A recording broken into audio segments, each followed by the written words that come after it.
नमस्कार दोस्तों, मैं हूं प्रोफेसर श्रीवास्तव। मेरे साथ बात करने मौजूद हैं समाजवादी पार्टी के राष्ट्रीय महासचिव लालजी वर्मा जी। हम कई मुद्दों पर बात करेंगे। सर, आपका टीवी में स्वागत है। धन्यवाद।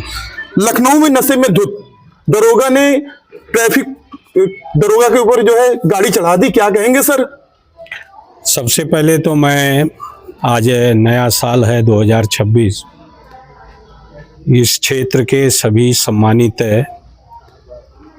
भाइयों और बहनों को नव वर्ष की शुभकामना देता हूं और ये अपेक्षा करता हूं कि नया वर्ष इस प्रदेश और देश के लिए एक महत्वपूर्ण भूमिका निभाएगा और लोकतंत्र की मजबूती के लिए आम जनता जागरूक होकर निर्णय लेने का काम करेगी।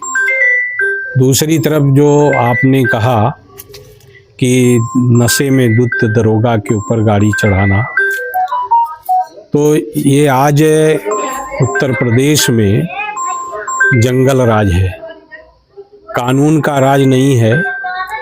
अधिकारी स्वयं, जितने भी कर्मचारी या अधिकारी हैं, वो स्वतंत्र हैं पूरी तरह से और जनता के ऊपर असूली करने का काम केवल पुलिस के लोग कर रहे हैं।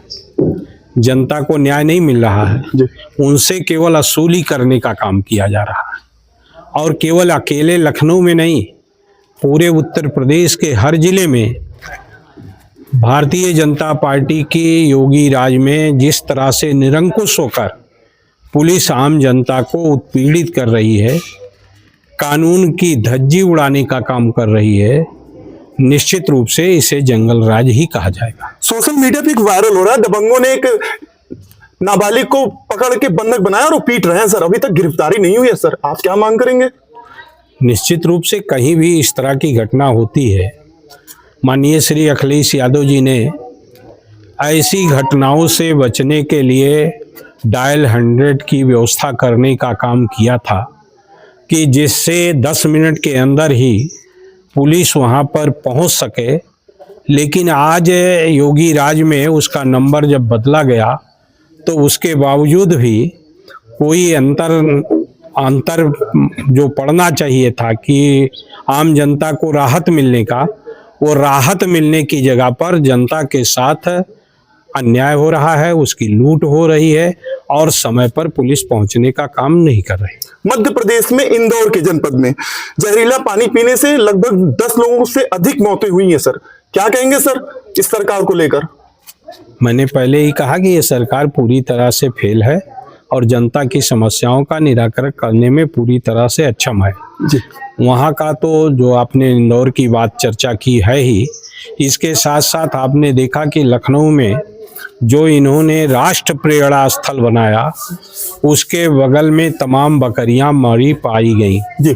तो वो भी विषाक्त भोजन का ही परिणाम है जी। तो इस राज्य में इन लोगों का जो निरंकुश होकर जो कार्य हो रहे हैं, अधिकारी कर्मचारी और प्रशासन, उस पर कोई ध्यान नहीं दे रहा है, तो निश्चित रूप से ये जंगल राज ही इसको हम कहेंगे। ये भेड़ जो है जहरीला भोजन खा ली थी, अभी तक फूटी कौड़ी नहीं मिला। समाजवादी पार्टी क्या मांग करेगी उस भेड़ पालन करने वाले को? हमारे नेता ने मांग किया कि जिनकी एक तो जांच हो जी, और दूसरे जो बकरियां मरी हैं उनके जो मालिक हैं उनको मुआवजा उनकी कीमत से ज्यादा दिया जाए। मध्य प्रदेश के मंत्री विजय वर्गीय पानी के मामले में मीडिया के सवाल पर कहा घंटा, तो क्या कहेंगे सर? मीडिया से इस तरीके से बातें कर रहे हैं वहां के नगर विकास मंत्री। आज पूरे देश में भारतीय जनता पार्टी लोक लाज से नहीं चल रही है, लोकतंत्र लोक लाज से चलता है, लेकिन भारतीय जनता पार्टी को लोक लाज का नाम नहीं रह गया है। ये केवल नफरत फैलाने का काम कर रहे हैं और निश्चित रूप से जनता को इसका जवाब देने की आवश्यकता है। मध्य प्रदेश में 2 ही लाख दे रहे हैं मृतकों को सर, क्या मांग करेंगे? समाजवादी पर 2 लाख में मुआवजा दे रहे हैं, इनको कितना दिया जाए? समाजवादी पार्टी क्या मांग करती है? नहीं, 10 लाख कम से कम होना चाहिए। धन्यवाद दोस्तों।